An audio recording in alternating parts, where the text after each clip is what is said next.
Hey everyone, welcome back to my channel. In today's video, I'm going to be doing a quick speed review of all the eyeshadow palettes that I've tried so far this year in 2024. Now I say all like if it's a bunch of eyeshadow palettes. I only have 9 that I'm going to be talking about today. I haven't really been wearing a whole lot of eyeshadows, and if I'm wearing eyeshadows, it's mainly these ones that I have in front of me, just so I could give them a really good test. But yeah, that is what we're going to do in today's video. But before we get into today's video, if you like this video, don't forget to give it a thumbs up, and don't forget, if you're not already subscribed, I would love if you would subscribe to my channel.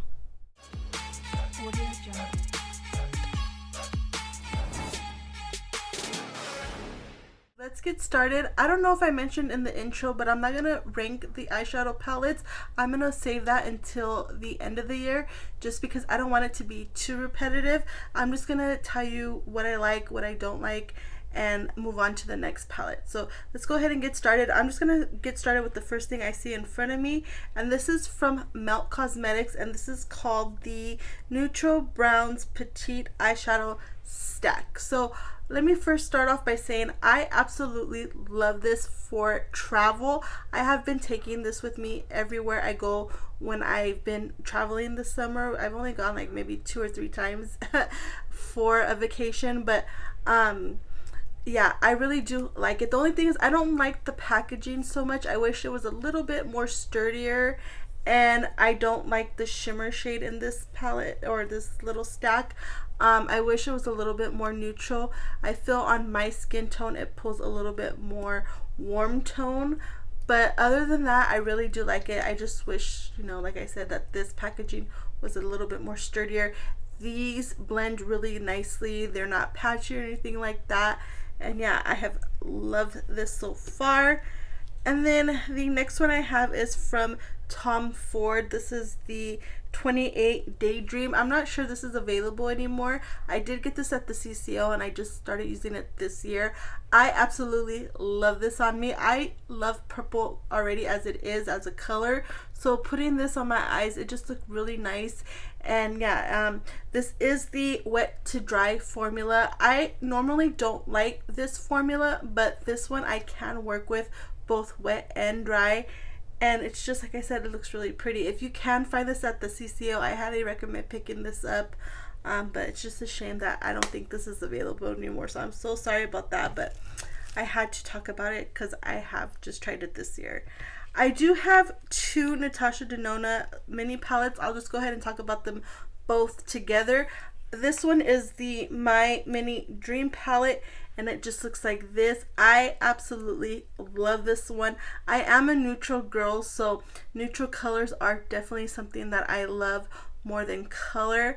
But yeah, this one is so pretty, the shimmer shade. This one's pretty too, but I like the lighter one. And then the mattes are super easy to work with. I do wish that these 2 mattes right here were a little bit more different, but they are slightly different, but I just wish there was a little bit more of a difference. But so far so good. I love Natasha Denona's formula, so I can't really say much about that, you know, as far as it not being good quality. The next one I have is the Mini Gold palette.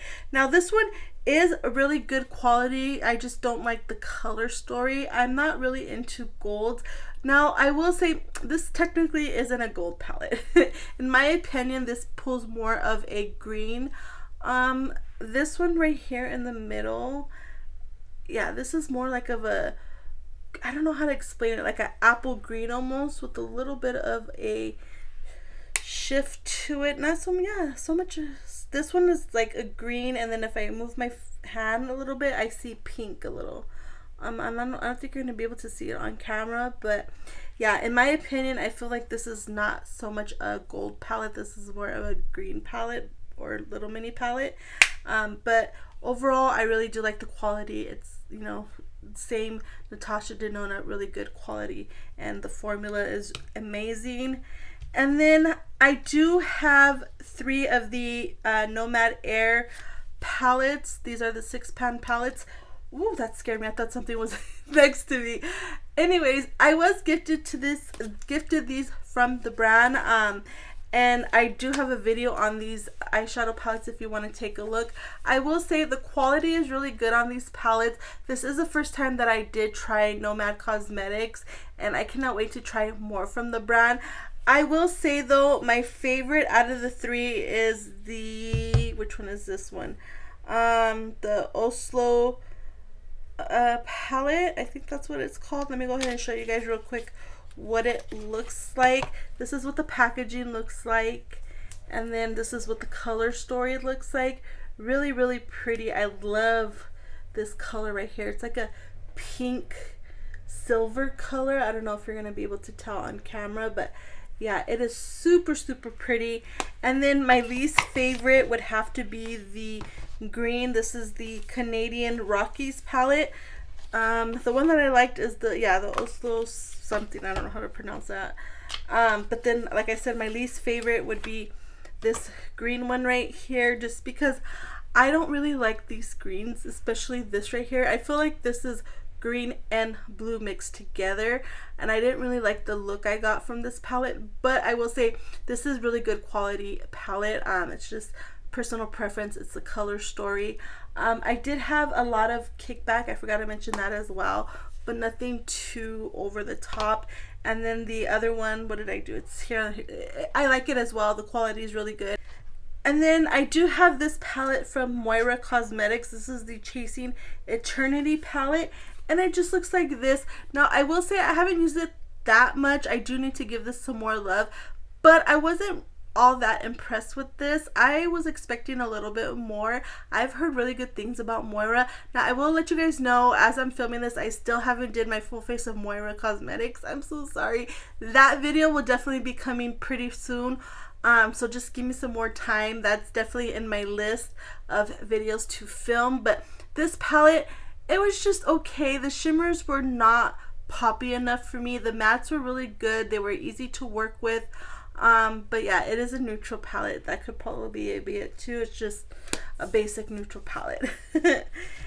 This one from Blend Bunny Cosmetics, this is no longer available. I did get this on a discount, but this is the Sugar palette. I'm not going to show it too much just because she did have to discontinue this because of legal purposes.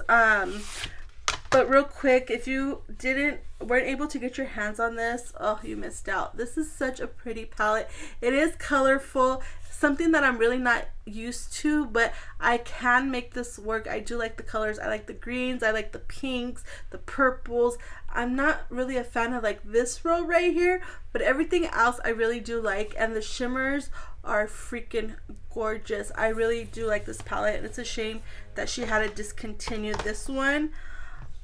This one from What's Up Beauty, this is the Desert Monsoon palette. Just looks like this. Now this isn't my favorite. The other palette that she has, I forgot the name of it. I'll pop a picture right here if I can find it. That one I liked more than this one. I just felt like this didn't have enough pow in your face, you know what I mean? I think the other one, the first one, definitely has more of a punchy to it, but not bad. It is really good quality. It's easy to work with, and yeah, I do like this palette. And then the last two are a little bit older palettes, but like I said, I did just start using this year. This one is from Sigma, and this is the Cinderella palette. It just looks like this. Again, really pretty color story. These are my types of color. You have the purples and the neutral colors, the pinks, the browns. Really, really pretty. I do like the way this looks. I just don't really like the blues in here, but that is personal preference. I'm not sure if you could get this. I think you could get it, but I'm not 100% sure. Overall, I really do like this palette. And then finally, the last one. This one is from Too Faced. This is the Italian Spritz palette. Now I did rank this last year, but I will say I didn't give it as much love as I wanted to, so I did go ahead and put this back out, like pull it back out to try it some more. And I do like this more than I did last year. This will be in my rankings again. I did mention it in my rankings last year that this is probably one of the palettes that I was gonna rank again, just because I felt like I didn't give it enough love. But overall this is really good. I feel like this is more of a summertime palette, and I think I used it more in the springtime if I'm not mistaken. So that's probably another reason why I didn't like it, but I definitely like it more towards the summertime. The only thing I will say is the blues are not my favorite. This one and this one looks black, but it definitely pulls more blue, and this one's a blue. But yeah, those blues are just not my favorite. Everything else I really do like. I'm sorry if you heard the noise. I was trying to hurry up and speed it up because there's gardeners outside my window, but hopefully it wasn't too loud. But yeah, guys, those were all the palettes that I've tried so far this year. I'm hoping that I could try more. I just haven't been really into putting a lot of eyeshadow on, and I've been like wanting to just hurry up, get my makeup done, and get out the door. But hopefully I will have more palettes to rank at the end of the year. If you like this video, don't forget to give it a thumbs up, and don't forget, if you're not already subscribed, I would love if you would subscribe to my channel. And until the next time, I will catch you guys later. Bye.